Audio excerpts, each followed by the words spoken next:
New Thought Society.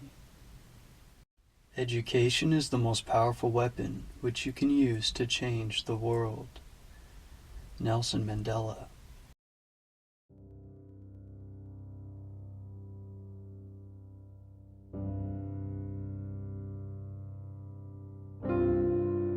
Chapter 6. The Mental Science Period. After Mr. Quimby's death in 1866, there was little activity in the world of the new therapeutism for a number of years. Mr. Evans was practicing the new method in a quiet way in Salisbury, Massachusetts, and was writing his earlier books. The Mrs. Ware and other patients who had manifested special interest in Quimby's teaching were still doing what they could to make that teaching known. Mr. Dresser possessed copies of Quimby's manuscript volumes and sometimes read from these or loaned them to people who wished to know how Quimby healed. Mrs. Eddy had recovered from her fall and the illness attendant upon it, and was circulating Mr. Quimby's ideas to some extent. But there was no organized effort to inculcate the new theory, and no one ventured to take up the therapeutic practice on a large scale. The first event of significance during those years was the publication of Mr. Evans's book, The Mental Cure, in 1869. Great interest was shown in that work, and it was the beginning of a campaign of education which has continued ever since. But time was required to win assent to views which seemed so radical. That was before the days of the new psychology.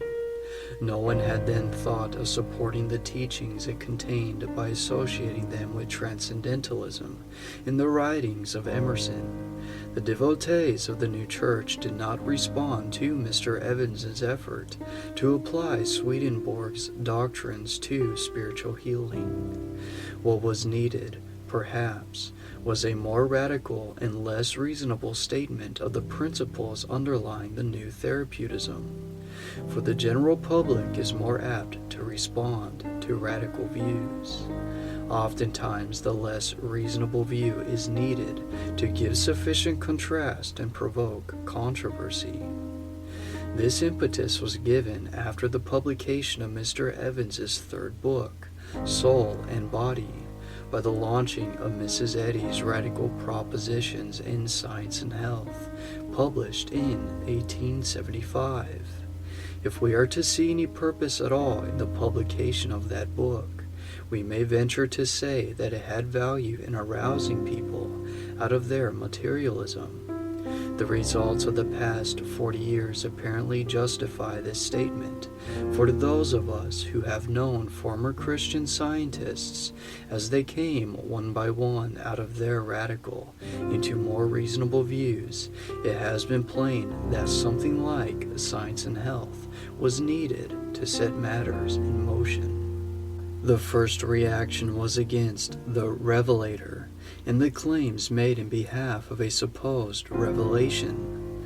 The second was against the theory contained in Science and Health, which had served for the time being to provoke thought, just as the earlier readers of Mrs. Eddy's book took fundamental exception to it. So increasing numbers have departed from her organization to set up for themselves, meanwhile keeping such ideas as had proved of value. In due time, the last Christian scientist will probably take leave in the same way. In retrospect, people will then wonder why such a reaction did not occur long before. We chronicle the fact, then, significant for our history, that after Mrs. Eddy's work appeared there was a tendency to read both Evans and Eddy, and that mental science was a coming of ideas gathered from these two sources and from the teachings of those who, like Mr. Julius Dresser, had held to Quimby's teaching in its original form. The term mental science, introduced by Mr. Evans with reference to the psychological aspect of the new therapeutism, began to be used in 1882 through 1883 for the whole teaching. It was used in preference to the term Christian Science because the latter term had become identified with the hypothesis of a revelation. The term mental was spiritualized by those who adhered to Quimby's teaching. Thus, Mr. Dresser employed it when responding to the request to narrate the true history in the therapeutic movement. The term mental was almost a synonym for Christian, as used by those who believed that the new healing was wrought by spiritual means. For others, it was a convenient expression for their faith that health is mental rather than physical, that causality is in the realm of thought, and that true science is the opposite of medical materialism. As we have seen above, Mr. Evans restated his views in terms of idealism in his later book, The Divine Law of Cure, Boston, 1881. We have also noted that Mrs. Eddy taught an idealism akin to Berkeley's view, as Berkeley is misunderstood. Readers untrained in philosophy easily found the two interpretations identical. Hence, a practical idealism emphasizing thought as fundamental, as the greatest power in the world, readily came into vogue. It did not, of course, matter that philosophically speaking it would be difficult to defend the proposition that, quote, to think and exist are one and the same, end quote. What people wanted was their health. They were not interested in metaphysics. For them, there was a very workable conception in the teaching that, quote, disease is an error of mind, end quote. They had been regarding it as merely physical. They had taken it to be an entity that can attack man from without, whatever his inner state. For the time being, what they needed was a point of view so far removed from materialism as possible. There is always an advantage in radical claims. If you adopt a point of view which in your way of thinking at the time contains all that is true, condemning all other views as false, you then give yourself as fully to that one view as did the early Mohammedans to their prophet when they held that all books save the Quran should be burned. The affirmative attitude goes with such claims, and people in search of health, after medical science has pronounced their cases hopeless, must be affirmative. Quote, what we believe, that we create, end quote. So Quimby had taught. It was essential to believe that all causality was in the realm of mind. Meanwhile, the natural universe could take care of itself. It was not destroyed by the proposition that, quote, there is no matter, end quote. Some of the beliefs passing current in the mental science period would indeed seem absurd to those of us who try to think matters out to the end, as well as to believers in natural facts and the ability of men of science to state facts apart from theoretical prejudice. But we must remember the bondages out of which the people had come who exclaimed in their enthusiasm that they could, quote, eat mince pie at midnight, end quote, or anything else they liked at any time, and suffer no inconvenience, since, quote, there is no quality in food save what the mind gives it in the unconscious beliefs of the race, end quote. What people were trying to do was to eliminate the false beliefs, the errors of mind, which had held them in subjection. They did this with enthusiasm, and the results were on the whole good.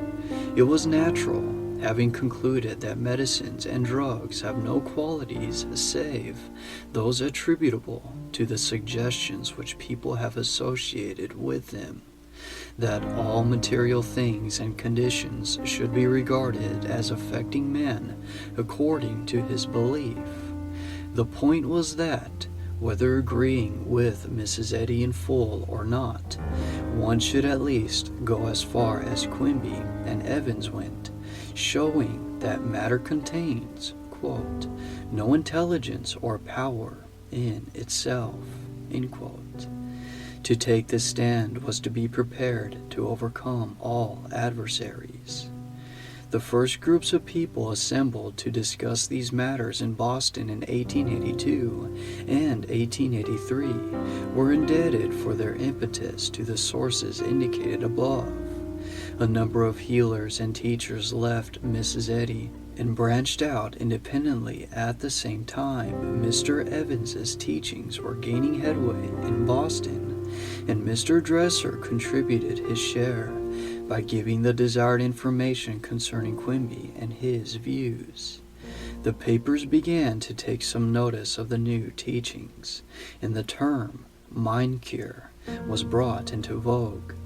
The new movement was of course looked upon as, quote, the Boston craze, end quote, by those who saw no meaning in it, and it was an easy matter for the general public to misunderstand. The first impression gained by the public was practically this: when we are ill, we merely think or imagine we are sick. Disease is simply a myth. It can be banished with a thought. Consequently, if you would address the devotee of the mind cure with due respect, say to him, when he seems to have a cold, quote, "Oh, you have the belief of a cold," end quote. There is really no suffering or misery in the world, quote, but thinking makes it so, end quote.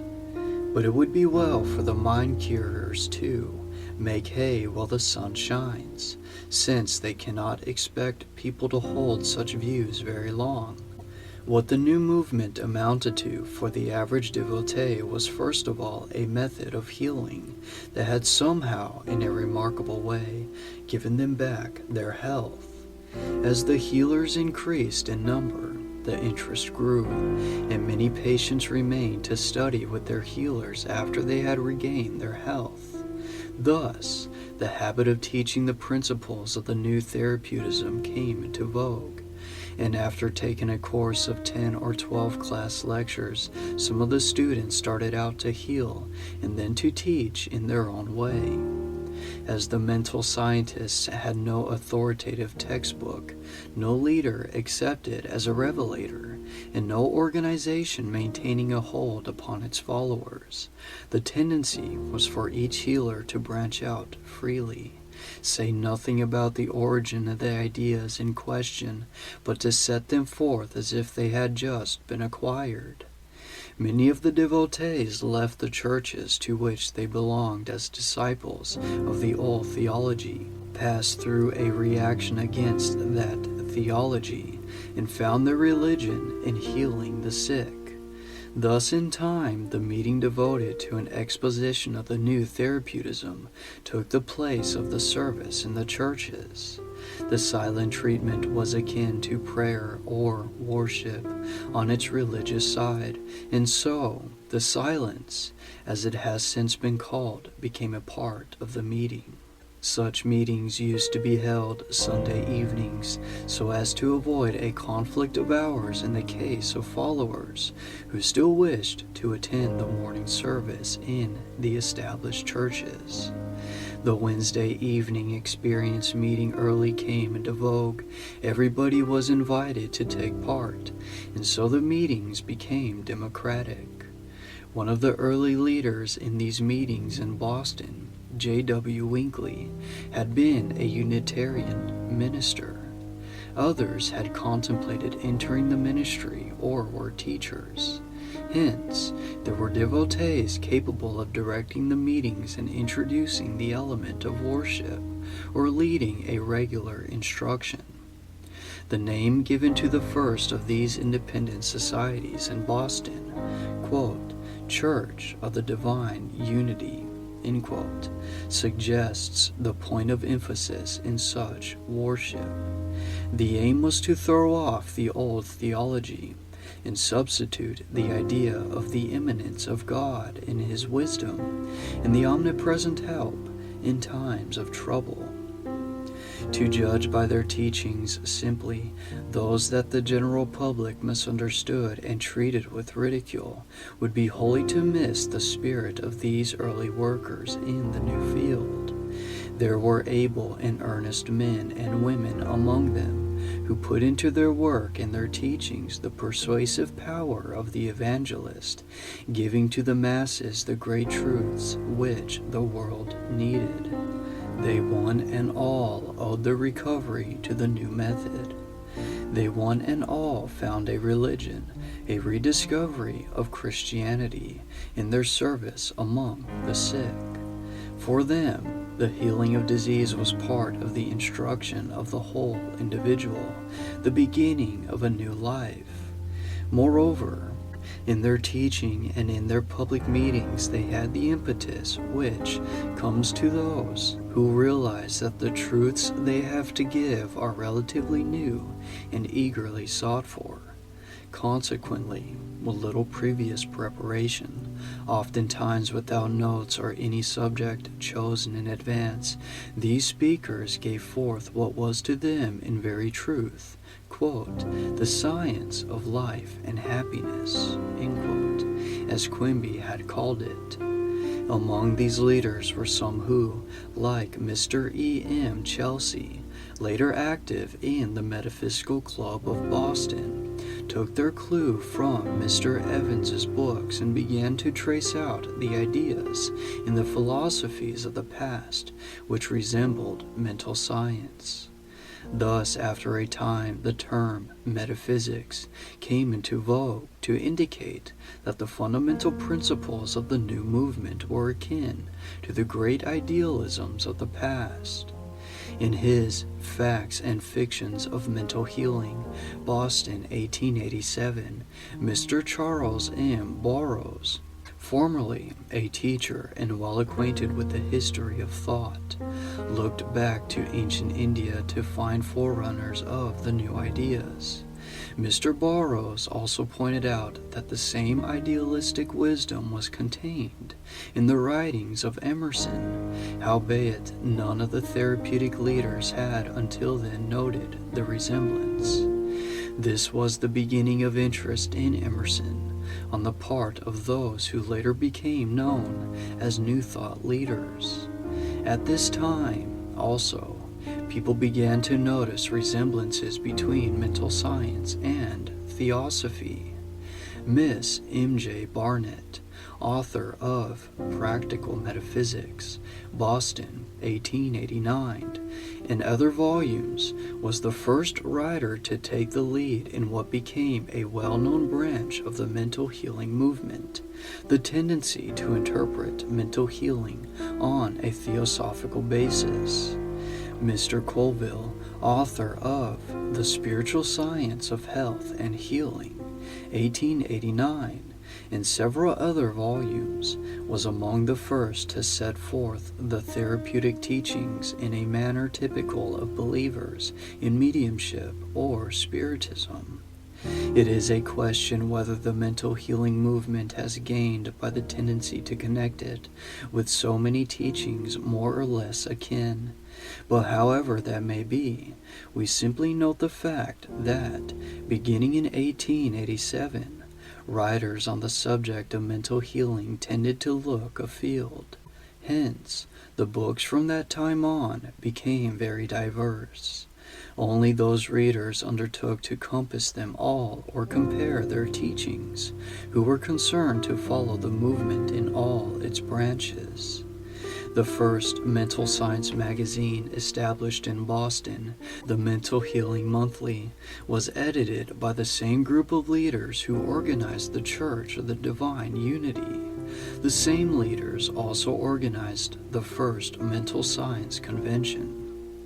In this period also belong the first publications issued in Chicago, the Mental Science magazine, edited by Mr. A.J. Schwartz, formerly a devotee of Christian Science, and the Christian Metaphysician, edited by Mr. George B. Charles, 1887 through 1897. Wayside Lights, established by Edward Sheldon, Miss L.C. Graham, and other pioneers in mental science in Hartford, Connecticut, January 1890. Thought, the Forerunner of Unity, edited by Charles Fillmore, Kansas City, and Harmony, edited by Mrs. M. E. Kramer, San Francisco, 1889 to 1906, belong in the same group. All these publications stood for an independent interpretation of mental healing, but with a common tendency to look back to the New Testament and bring out its implied spiritual science, according to the teachings of Quimby, Evans, and Mrs. Eddy. One of the earliest of the mental science writers, Miss S.S. Grimke, in a book bearing the curious title Personified Unthinkables, 1884, interpreted the practical idealism with special reference to mental pictures and their influence. This emphasis on mental pictures was characteristic of Mr. Quimby. In fact, Quimby sometimes described the mental part of his treatment with reference to the pictures he discerned intuitively in the patient's mind, and the ideal pictures in connection with which, quote, the truth of a patient's being, end quote, was established in place of the error or disease. Mrs. Elizabeth G. Stewart of Hyde Park, Massachusetts, a sometime student under Mrs. Eddy's instruction, also brought forward this element of the silent treatment. Among Mrs. Stewart's students was Mr. Leander Edmund Whipple, whose work dates from the period of his studies with Mrs. Stewart in Hyde Park.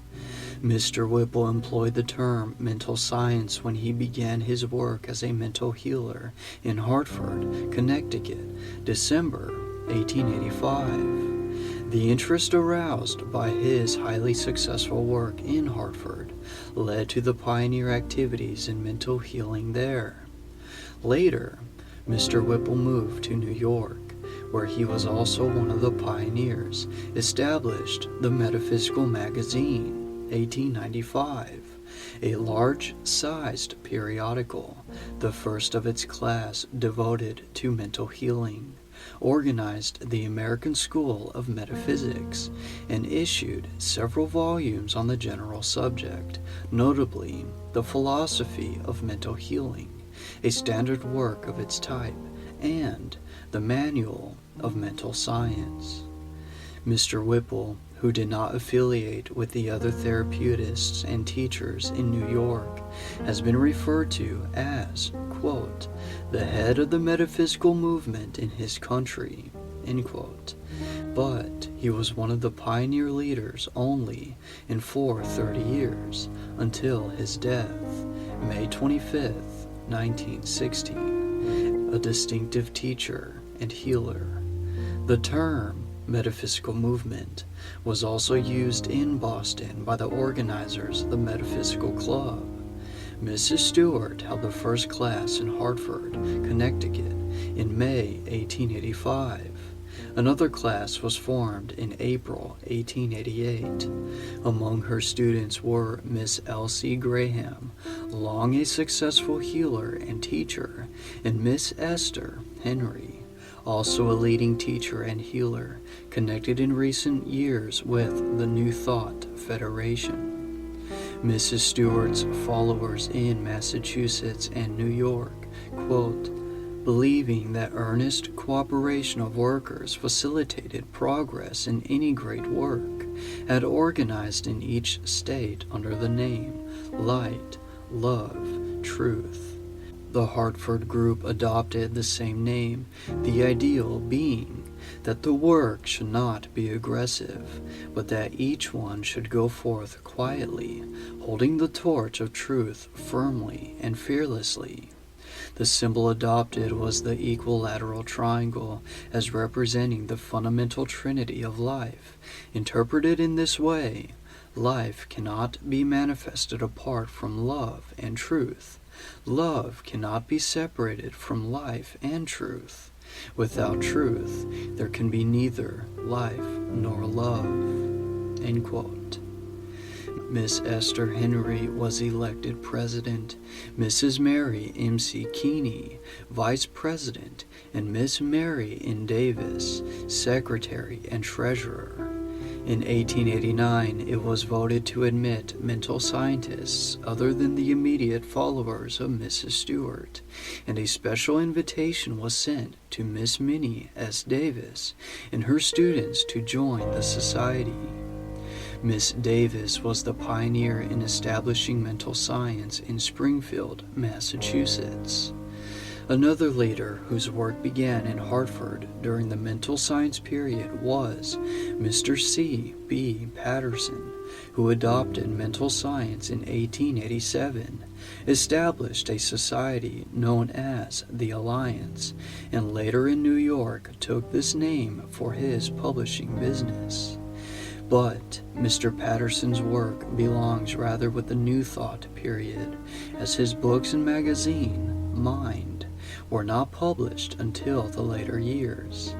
In New York and Chicago, various phases of the mental healing movement began to appear at this time under the leadership of teachers who, like Mrs. Emma Curtis Hopkins and Mrs. Ursula N. Gestefeld, reacted against Christian Science and branched out for themselves, agreeing in part with the mental scientists, and in part introducing ideas of their own.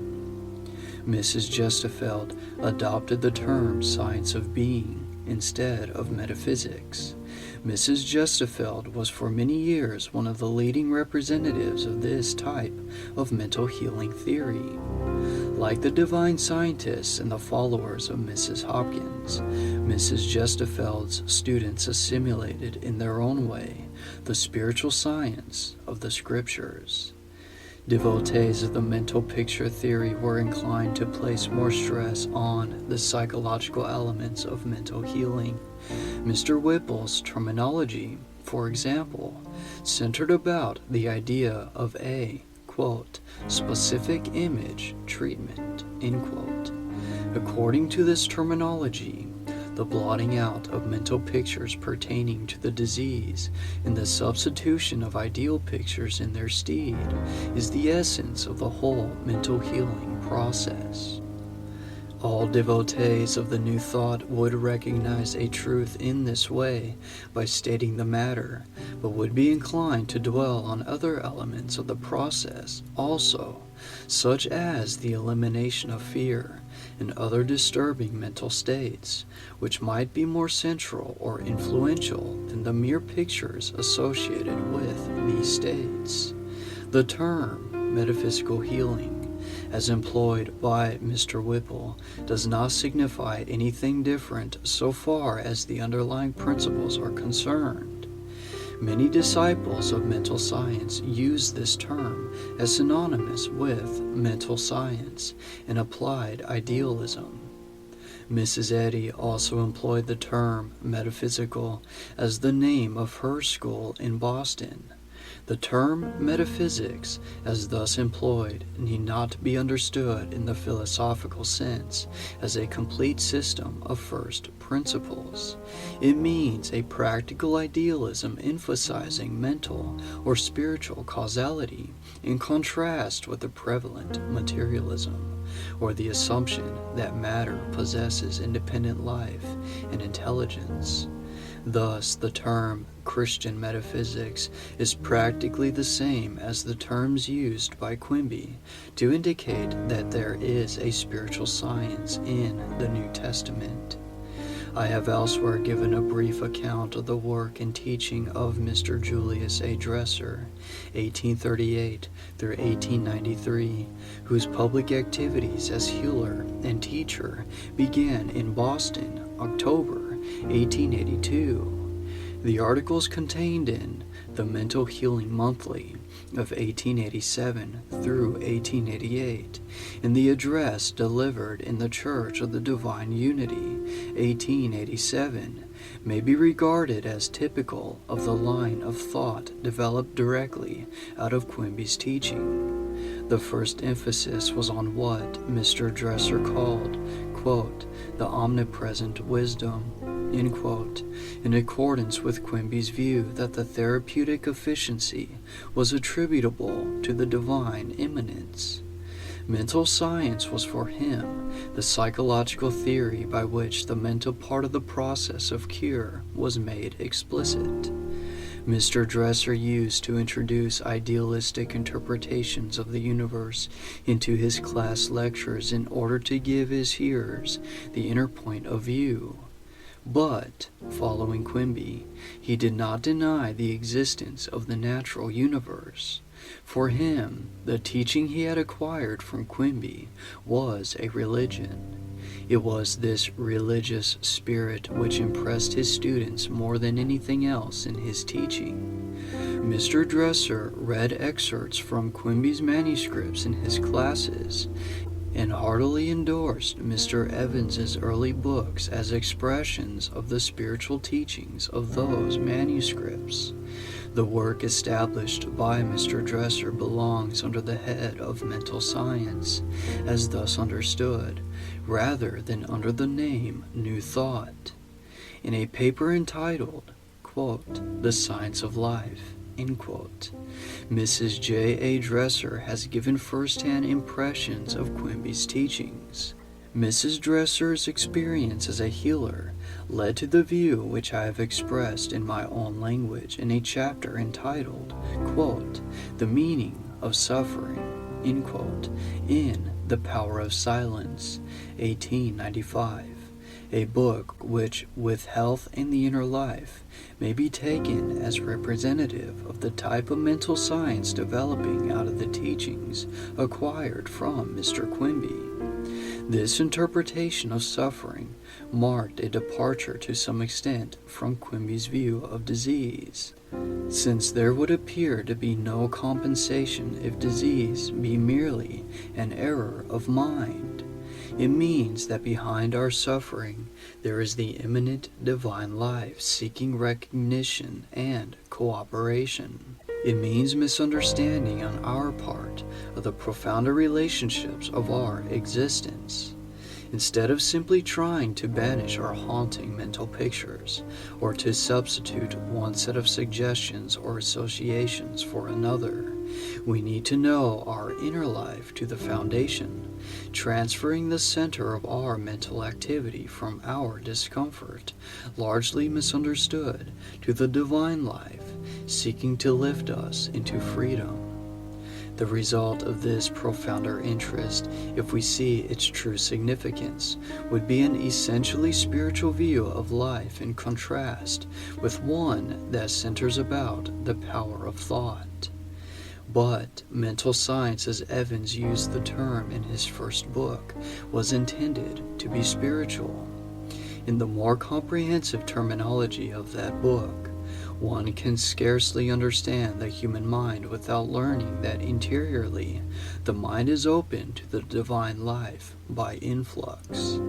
The true mind is the mind of the spirit, not the mind of the flesh, not mortal mind. The true mind or spirit operates directly on another spirit in the silent treatment. The true mental science would then be very different from the psychological theory passing current under that name. It would be essentially practical, and by applying it, one would indeed be able, as Quimby said, quote, to teach goodness as a science, end quote. It was this insight which characterized Evans's teaching and gave the early impetus in the mental science period. It was the impetus which this insight gave which characterized the movement as it spread from Boston to Hartford in New York, and later found representatives in Chicago, Kansas City, San Francisco, and other cities. Later, the term mental science was employed by Mrs. Helen Wilmans and others, notably in the far west, in a rather different sense. According to Mrs. Wilmans, mental science was a kind of self-emancipation involving a new assertion of the self for one, quote, who dares affirm the I, end quote. This affirmation of the self has been characteristic of some who have seized upon the machinery of suggestion and used it to advantage in attaining their freedom. But it should not be confounded with the earlier mental science of such leaders as Winkley, Ch.6, Schwartz, and Charles, nor with the movement in Kansas City, which became known as practical Christianity. Mental science was indeed a broad tendency of thought. It could be connected with theosophy, spiritism, the teachings of Prentice Mulford, mysticism, pantheism, theoretical idealism, and the like. It could be traced back to India by those who took remote resemblances for historical causes. It could be identified with certain of Swedenborg's teachings about influx, correspondence, and the relation of the soul to the body. It could be regarded as modified Christian science. It might be understood as Quimby's theory or truth. It naturally found varied expressions because it appealed to individuals of different types. Each one gained the central ideas and then began to develop his special views around them. Out of these came with even greater variety what is now known as the New Thought. Insofar as one may discriminate between the two phases of the mental healing movement, we note that in the mental science period, the application of mental science to health was the chief interest. The so-called prosperity treatment had not yet been heard of. Nothing had as yet been said about, quote, the cause and cure of old age, end quote. It had not become customary to hold meditation meetings. Very little effort had been made to organize the movement. There were as yet no unity centers or circles of divine ministry. The public had merely a superficial view of the mind cure. Few people as yet saw an emancipating tendency in the movement akin to religious liberalism. The popularizing of psychology and the development of psychical research were to come at a later date. Mental science had little influence on medical practice, but mental science did much more than merely keep in action the impetus which had come from Quimby and had been developed by his followers. It stood for a theory of mental healing primarily, but it was to lead to the New Thought, hence to find varied expression in rivalry with Christian Science. It fostered a kind of impersonalism, such that its leaders took only a modicum of credit to themselves. Thus it was a kind of Protestantism. It rejected all claims to a revelation, and substituted each man's thought for the authorized textbook. To understand it on this side as a reaction is to see why it naturally led to the individualism of the New Thought. Some of the New Thought leaders began their work in this period, but for purposes of convenience we classify them with the workers whose activity dates, for the most part, after 1890. It would be well, no doubt, to bear in mind that as the mental healing movement spread and became more or less connected with other movements of thought, it became more diffuse in various respects, hence lost some of its spiritual power. It was natural to trace resemblances to theosophy, spiritism, the idealism of ancient India, the idealism of Berkeley, but what was gained out of curiosity was scarcely sufficient to compensate for the loss in practical efficiency. There is a great advantage in concentration. It is not necessary to try in every possible way to state the same ideas. We need a standard. Mr. Evans was far better prepared as a writer than most of those who restated the essentials in their less enlightened fashion. His works remain the standard works of the mental science period. They come nearer a complete demonstration of mental or spiritual healing than most books on the New Thought. If identifying the idealism of Mr. Evans's The Divine Law of Cure with the same line of thought in Mrs. Eddy's book, one should emphasize the psychological process. One might understand mental science to be no more than the term implies, for all the practical ideas centering about thought as the motive power are set forth in that book. Disease is traced to an erroneous or morbid idea associated with similar ideas and tending in a wrong direction of mind. Its cure is found in breaking up this association, establishing a new direction of mind. The disease is then said to disappear, for, quote, that which is not in thought has to us no existence, end quote. The doctrine of a, quote, healing power of thought is based on the Hegelian principle that thought is a creative force. Mr. Evans employs the term suggestion in the sense of an ideal picture, and so leads the way to Mr. Henry Woods' theory of ideal suggestion through mental photography. He says that thoughts are things, and hence lays the foundation for Prentice Mulford's teaching, with this proposition as its leading one. Thus he is the forerunner in varied ways of the New Thought. If, however, one should read more deeply, one would find the spiritual clue and regard the mental as secondary to the spiritual science, and see the full value of the mental science period. Hence the larger sources of the New Thought. Mr. Evans says, for example, the spiritual physician, or one who heals the body by touching the springs of life in the soul of the patient, should speak and act from the divine realm of his being, as did Jesus the Christ. The words that I speak unto you, I speak not of myself, but the Father that dwelleth in me, he doeth the works. The real Christ is to be sought within, where alone he can be found. God's creative thought always cooperates with ours in every curative endeavor of our minds. In us, the Word is made flesh and still dwells among us, for it is our life, and that life is the light of men. This world dwells in every man as the light of life, and invests us with a creative potency, for all things are made by it. It is God's thought, and when our minds are in unison with it in our struggle with disease, we are invested with a fraction of God's omnipotence.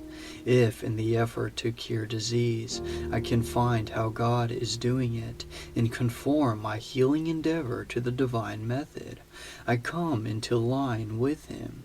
I can conform my effort to the divine creative thought. End quote. When, therefore, Mr. Evans uses the term thought in its higher sense, he means, quote, the divine creative thought, end quote. And this usage is the one he has in mind in his idealistic interpretation of the universe. If one keeps this fact in mind, one would avoid all superficial interpretations of this book and of mental science. But for the most part, Mr. Evans employs the term in its human sense, and here one must always guard against ambiguity. He explains that by saying, thoughts are things, he means that they are substantial realities, also transmissible entities, that, quote, thought and existence are identical, end quote. Thoughts have great power over other minds because they can be transmitted directly. Quote, a word, an uttered sentence, into which is concentrated the soul life and heart life of him who pronounces it, and which is animated by a divine thought, a living truth, has in it a healing virtue above anything in a material drug. End quote. This vitalizing thought is what Evans called a suggestion, as applied to various parts of our nature or the body, needing relief from pain. Quote, the thought of a thing is a spiritual touch or contact with it. It is an ideal and a real creation of it. End quote. It is this ideal suggestion, as Mr. Wood called it, which breaks up the old association and establishes the new one. Quote, the new association becomes the means of the forgetfulness of the disease, and in proportion as a disease is out of thought, or we become oblivious of it, it is cured. End quote. What we need to overcome is our fixed, morbid ways of thinking. Disease in its spiritual root is, quote, the fixedness of an idea, end quote. It must be supplanted by the thought of a state of health. Quote, this, by a law of correspondence, will tend to actualize itself. End quote. What we need, in brief, is a, quote, new mode of thinking. End quote. End of chapter 6.